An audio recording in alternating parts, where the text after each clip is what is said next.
Voici la Terre, telle qu'elle était il y a 90 millions d'années, lors de la période géologique du Crétacé supérieur. Une époque de réchauffement extrême, où les dinosaures régnaient encore sur la planète.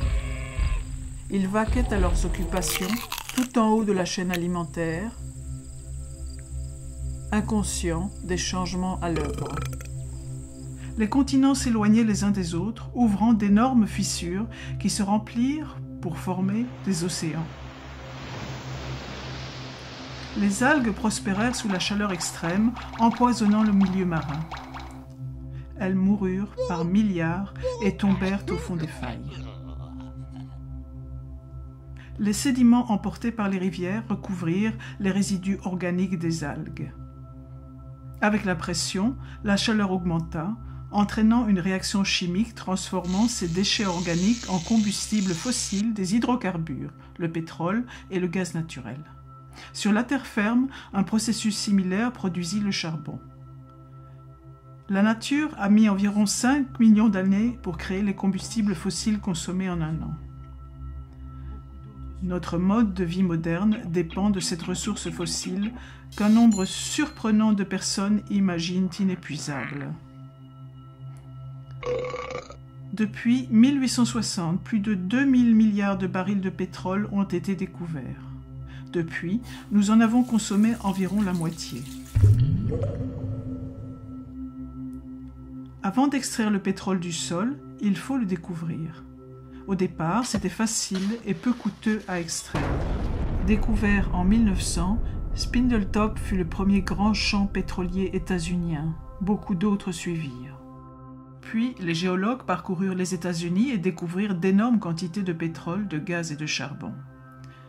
Les États-Unis extrayaient plus de pétrole que tout autre pays, leur permettant de devenir une superpuissance industrielle. Une fois qu'un puits de pétrole commence à produire, son déclin est inéluctable. Chaque puits individuel a un débit de production propre. La production cumulée d'un grand nombre de puits prend la forme d'une courbe en cloche. En général, un pays atteint son pic de production 40 ans après son pic de découverte, pour entrer ensuite dans une phase de déclin définitive. Dans les années 1950, Marion King Hubbert, un géophysicien employé de Shell, prédit que la production de pétrole états-unienne atteindrait un maximum en 1970, 40 ans après le pic des découvertes. Peu l'ont cru. Cependant, en 1970, la production états-unienne atteignit son pic pour ensuite décroître constamment. Hubbert avait vu juste. À partir de ce moment, les États-Unis ont été de plus en plus dépendants de l'importation de pétrole. Cela les a rendus vulnérables aux ruptures d'approvisionnement et a contribué aux crises économiques résultant des chocs pétroliers de 1973 et de 1979. 1930 est l'année du pic des découvertes de pétrole aux USA. Ensuite, malgré les avancées technologiques, les découvertes se raréfièrent cruellement. Le champ découvert récemment dans la réserve naturelle Anower en Alaska ne fournirait au mieux que 17 mois de consommation. Même le champ Jack II du golfe du Mexique ne fournirait que quelques mois de la demande états-unienne. Aucun de ces gros gisements ne peut satisfaire les besoins états-uniens. Il devient évident que la production a atteint son pic ou en est tout près.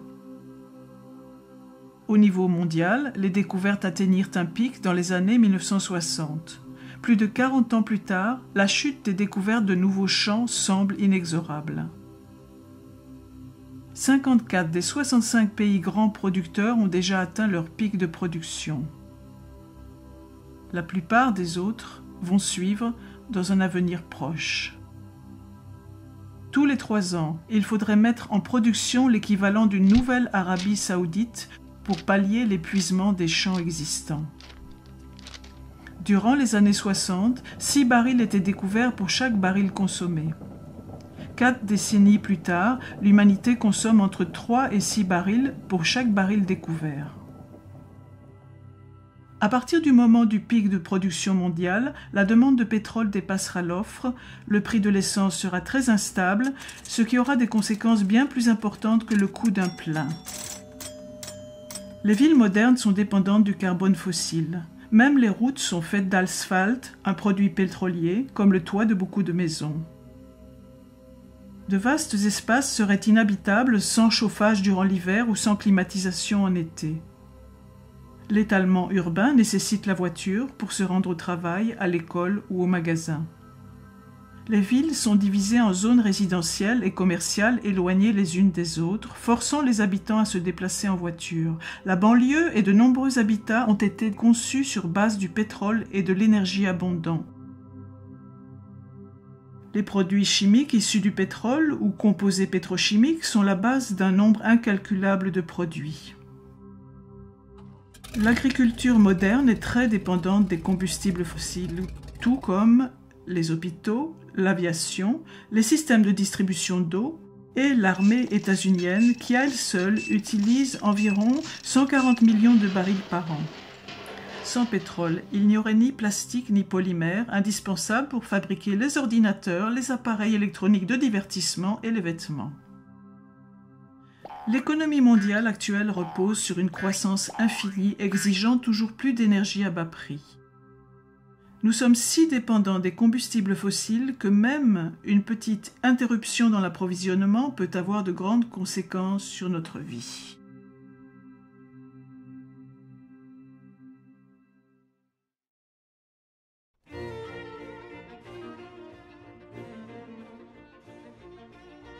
L'énergie est ce qui permet d'effectuer un travail.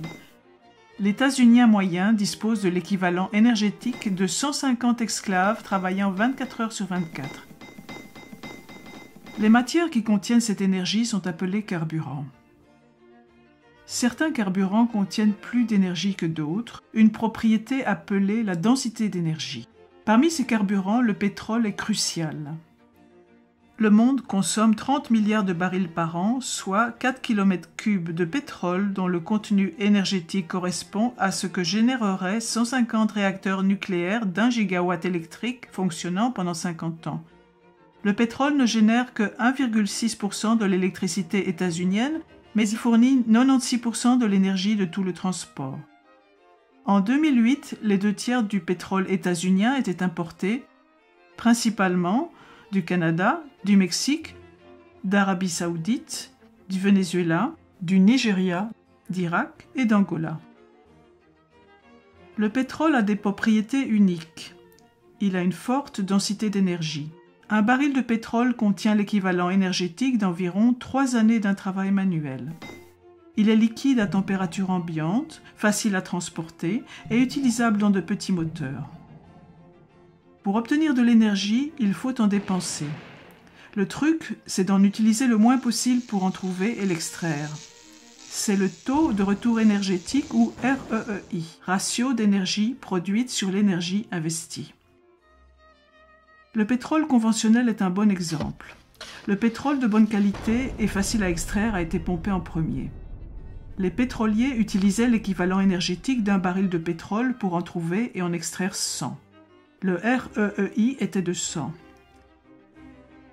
Après avoir pompé le pétrole facile d'accès, on a commencé à prospecter en haute mer et dans des pays lointains, ce qui requiert une dépense d'énergie plus importante.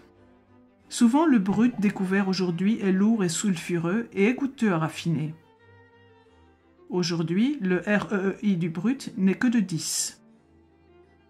Utiliser une quantité donnée d'énergie pour obtenir un combustible qui en compte moins est sans intérêt. On peut convertir une source d'énergie en une autre. En procédant ainsi, on perd une part de l'énergie contenue dans le combustible initial. Par exemple, les pétroles non conventionnels, les sables bitumineux et le pétrole de schiste. On trouve principalement les sables bitumineux au Canada. Les 2/3 des schistes du monde sont aux USA. Ces deux carburants peuvent être transformés en pétrole de synthèse. Toutefois, ce procédé requiert beaucoup de chaleur et d'eau douce, réduisant leur REI, qui varie de 5 à aussi peu que 1,5. Le pétrole de schiste est un carburant très pauvre qui, à poids égal, contient environ 1/3 de l'énergie des céréales d'un petit déjeuner. Le charbon est abondant et génère presque la moitié de l'électricité de la planète. Nous brûlons 8 km3 de charbon par an. Toutefois, la production mondiale pourrait atteindre un pic avant 2040. Dire que les États-Unis disposent de siècles de charbon est fallacieux, car c'est ignorer la hausse de la demande et la baisse de qualité. L'essentiel de l'anthracite, le meilleur des charbons, a disparu. Reste le charbon de moins de qualité, moins dense énergétiquement. Il n'y a plus de charbon en surface, d'où une production difficile, les mineurs devant creuser plus profond et dans des endroits moins accessibles. Ils détruisent aussi le sommet des montagnes pour atteindre le charbon, provoquant un désastre environnemental. On trouve souvent du gaz naturel près du pétrole et du charbon. Les découvertes de gaz états-uniens ont atteint un pic dans les années 50 et le pic de production a eu lieu au début des années 70. Si on avance de 23 ans la courbe des découvertes, l'avenir de la production du gaz naturel conventionnel états-unien apparaît clairement. Des techniques nouvelles ont permis l'extraction de gaz non conventionnels, comme le gaz de schiste, ce qui pourrait postposer le pic de production. Le gaz non conventionnel est mis en cause pour son exploitation très polluante, son REI insuffisant et son prix élevé. Même avec le gaz non conventionnel, le pic de production mondiale de gaz devrait avoir lieu avant 2030. Il y a encore des réserves importantes d'uranium pour le nucléaire. Remplacer les 10 TWh actuellement générés par les combustibles fossiles nécessiterait plus de 10 000 réacteurs nucléaires. Dans ce cas, les réserves connues d'uranium ne dureraient que 10 à 20 ans. Les réacteurs surgénérateurs à base de plutonium en France et au Japon ont été des échecs retentissants. La fusion nucléaire bute sur des obstacles techniques colossaux. Puis il y a les énergies renouvelables. L'éolien a un bon REI, mais il est intermittent. L'hydroélectricité est fiable, mais il ne reste plus guère de sites propices pour construire des barrages. Les centrales géothermiques courantes utilisent des sources de chaleur proches de la surface terrestre. Ces sources sont relativement éparses. Dans le système expérimental de géothermie EGS, 2 puits sont creusés à très grande profondeur. De l'eau est injectée dans un des puits, capture la chaleur de la roche et remonte ensuite par l'autre puits à haute température. Selon un rapport récent du MIT, cette technique pourrait fournir 10% de l'électricité états-unienne en 2050. L'énergie des vagues est restreinte aux régions côtières. La densité d'énergie des vagues varie d'une région à l'autre. Transporter l'électricité produite par les vagues n'est pas simple. De plus, l'eau salée est corrosive pour les turbines.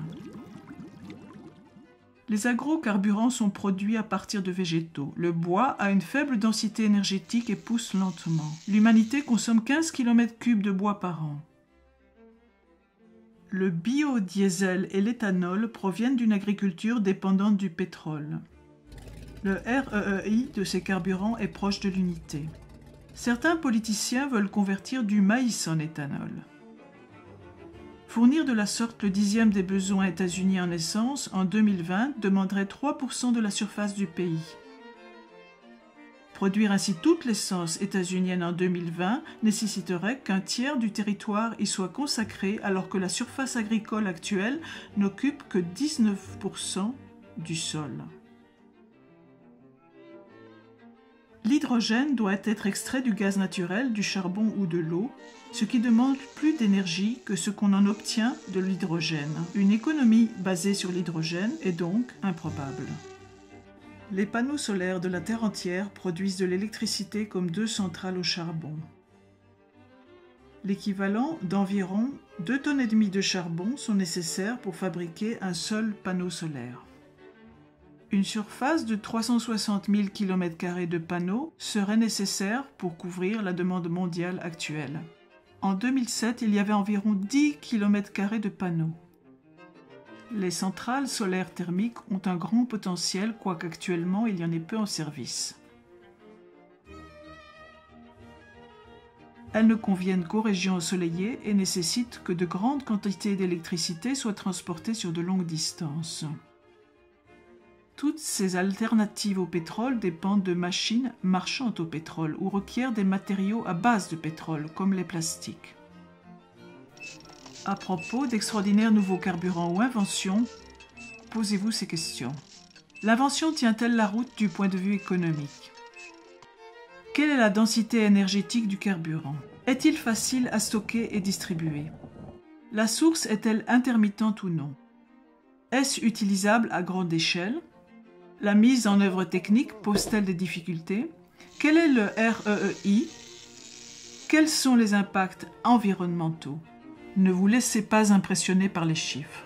Par exemple, 1 milliard de barils de pétrole ne vont fournir la demande mondiale que durant 12 jours. Remplacer les combustibles fossiles serait un défi monumental. En 2007, 48,5% de l'électricité états-unienne était produite à partir de charbon, 21,6% provenait du gaz naturel, 1,6% du pétrole, 19,4% du nucléaire, 5,8% des barrages. Les autres énergies renouvelables ne représentaient que 2,5%.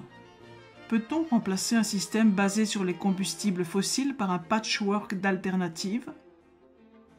Des avancées techniques majeures sont nécessaires, de même que la volonté politique et la coopération, des investissements massifs, un consensus international, une réaffectation des 34 000 milliards de l'économie mondiale, dont les transports, les industries manufacturières et l'agriculture, ainsi que des fonctionnaires compétents pour gérer la transition. Si ces conditions sont réunies, peut-on conserver notre mode de vie actuel?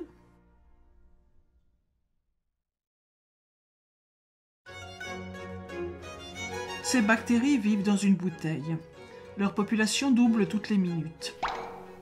À 11 heures, il y a une bactérie. À midi, la bouteille est pleine. Elle est à moitié pleine à 11h59, laissant juste l'espace nécessaire pour un doublement de plus. Les bactéries, sentant le danger, cherchent de nouvelles bouteilles et en trouvent 3. Elles pensent avoir réglé leur problème. À midi, la première bouteille est pleine. À midi 1, la seconde bouteille est pleine. À midi 2, toutes les bouteilles sont pleines. C'est le problème devant lequel nous sommes, dû au doublement répété résultant de la croissance exponentielle. L'utilisation du charbon et du pétrole comme carburant a entraîné l'humanité dans une croissance sans précédent. Même un taux de croissance faible finit par entraîner une forte augmentation. À un taux de croissance de 1%, une économie double en 70 ans. À un taux de 2%, elle double en 35 ans. À un taux de 10%, une économie double en seulement 7 ans. Si une économie croît au taux de 3%, elle double tous les 23 ans. À chaque doublement, la demande en énergie et en ressources dépasse le cumul de tous les doublements précédents. Le système financier est construit sur l'hypothèse de la croissance, ce qui requiert toujours plus d'énergie pour la soutenir. Les banques prêtent l'argent qu'elles n'ont pas et ce faisant, elles le créent. Les emprunteurs utilisent cet argent d'endettement nouvellement créé pour faire croître leurs entreprises et rembourser la dette avec un intérêt, ce qui requiert encore plus de croissance. En raison de ce mode de création de monnaie, l'essentiel de l'argent en circulation correspond à une dette avec des intérêts à la clé. Sans l'apport continuel de nouvelles générations d'emprunteurs pour produire de la croissance et donc payer ses dettes, l'économie mondiale s'effondrerait. Comme une chaîne de Ponzi, le système doit croître ou mourir. En partie à cause de ce principe de la dette, les effets de la croissance économique ont été spectaculaires sur le PIB, les barrages sur les cours d'eau, la consommation d'engrais, la population urbaine, la consommation de papier, le nombre de véhicules motorisés, les communications et le tourisme. La population mondiale a atteint les 7 milliards et devrait dépasser les 9 milliards en 2050. Sur une planète plane et infinie, ce ne serait pas un problème. Cependant, la Terre étant ronde et finie, nous devrons faire face aux limites de la croissance. La croissance a entraîné une surconcentration en oxyde nitreux et en méthane dans l'atmosphère, la destruction de la couche d'ozone, l'augmentation du nombre des fortes inondations, la destruction des écosystèmes marins, y compris par l'excès d'azote présent dans les eaux de ruissellement, la déforestation, une augmentation de la surface terrestre occupée par l'humanité et l'extinction de nombreuses espèces. Mettons un unique grain de riz sur la première case d'un échiquier. Doublons ce nombre et plaçons 2 grains sur la seconde case. Doublons encore et mettons 4 sur la troisième. Doublons à nouveau et mettons 8 sur la quatrième. Continuant ainsi de déposer sur chaque case le double de grains de la case précédente, le nombre de grains à mettre sur la dernière case est astronomique. 9 trillions, 223 billiards, 372 billions, 36 milliards, 854 millions, 776 000 grains de riz. Plus de grains que l'espèce humaine en a produit au cours des 10 000 dernières années. Les économies modernes, comme les grains de riz sur l'échiquier, doublent toutes les quelques décennies. Sur quelle case de l'échiquier sommes-nous ? En plus de l'énergie, notre civilisation exige de nombreuses ressources essentielles. De l'eau douce, de l'humus, de la nourriture, des forêts et de nombreux minéraux et métaux. La croissance est limitée par la ressource essentielle la moins disponible. Un tonneau est un assemblage de douelles et comme l'eau remplissant un tonneau, la croissance ne peut dépasser la douelle la plus courte, c'est-à-dire la ressource essentielle la plus limitée. L'espèce humaine accapare actuellement 40% de la production de la photosynthèse terrestre. Même si nous pouvions en utiliser 80%, il nous serait impossible d'en utiliser 160%.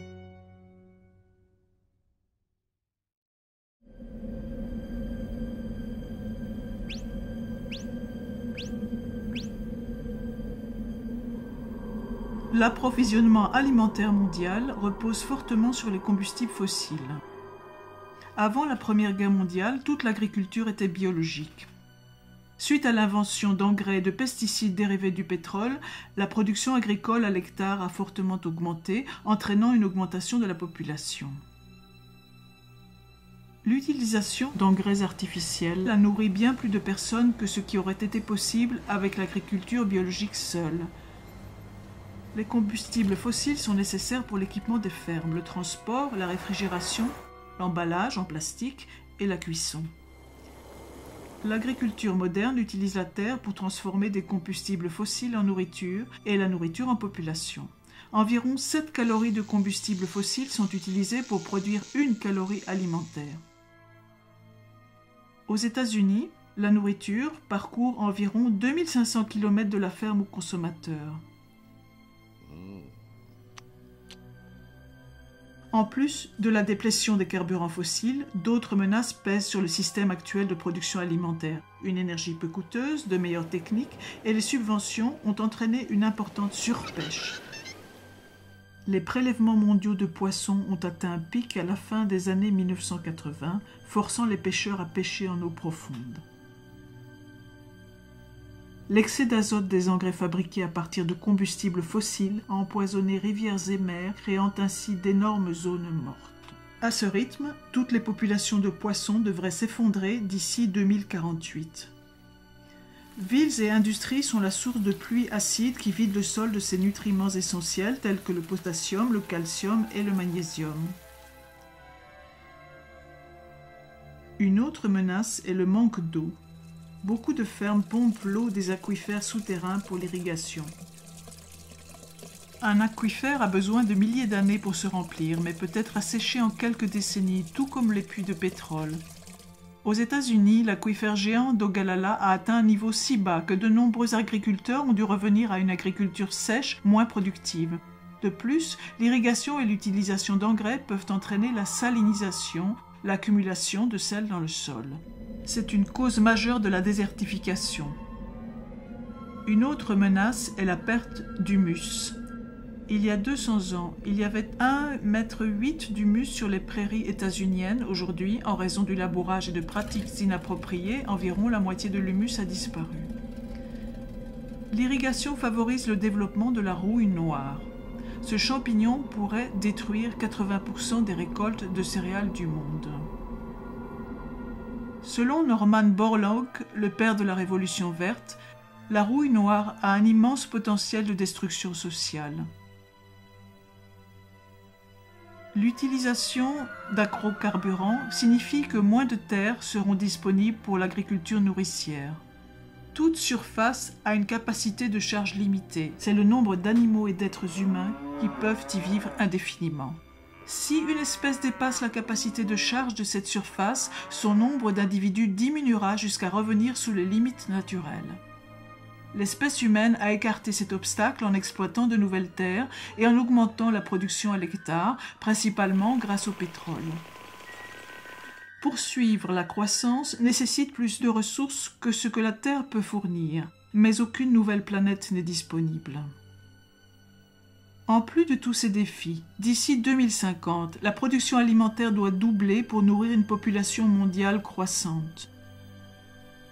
1 milliard de personnes sont déjà sous-alimentées. À l'avenir, avec une production de pétrole et de gaz naturel en déclin, nourrir 9 milliards de personnes sera une gageure.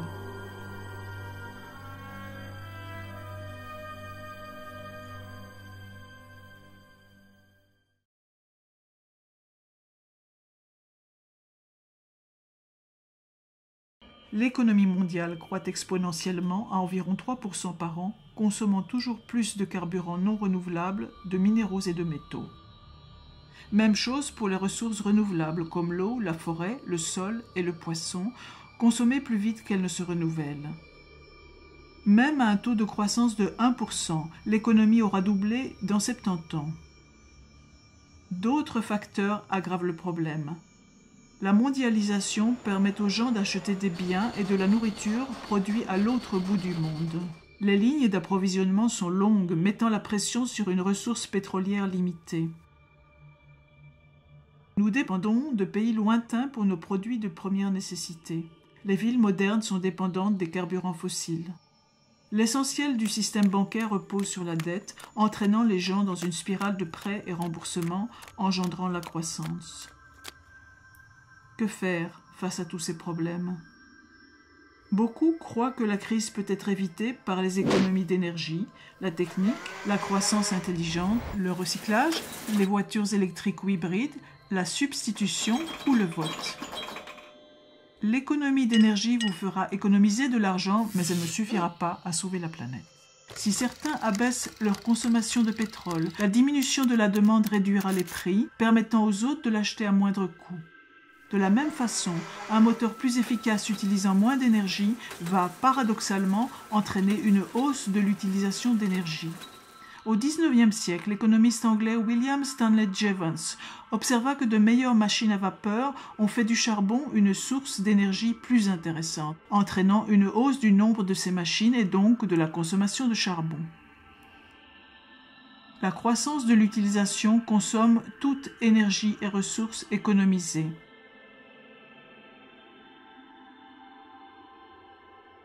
Beaucoup croient que les scientifiques vont résoudre ces problèmes via de nouvelles techniques. Toutefois, la technique n'est pas de l'énergie.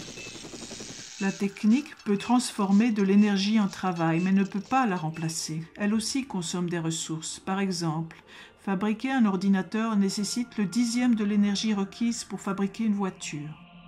Les technologies de pointe peuvent aggraver la situation car beaucoup nécessitent des métaux rares dont on voit aussi la fin du stock.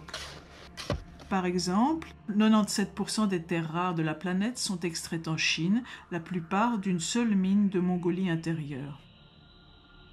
Ces métaux sont utilisés dans les pots catalytiques, les moteurs d'avion, les aimants performants et les disques durs, les batteries pour voitures hybrides, les lasers, les générateurs de rayons X portables, la protection des rayonnements nucléaires, les disques compacts, les moteurs de véhicules hybrides, les lampes à basse énergie, les fibres optiques et les écrans plats. La Chine envisage de restreindre l'exportation de ces minéraux en raison de la hausse de la demande. Le soi-disant développement durable est une illusion car il fait aussi appel, de façon toujours croissante, aux métaux et minéraux non renouvelables, y compris aux terres rares. Le recyclage ne réglera pas le problème car il demande de l'énergie et le processus n'est pas efficace à 100%.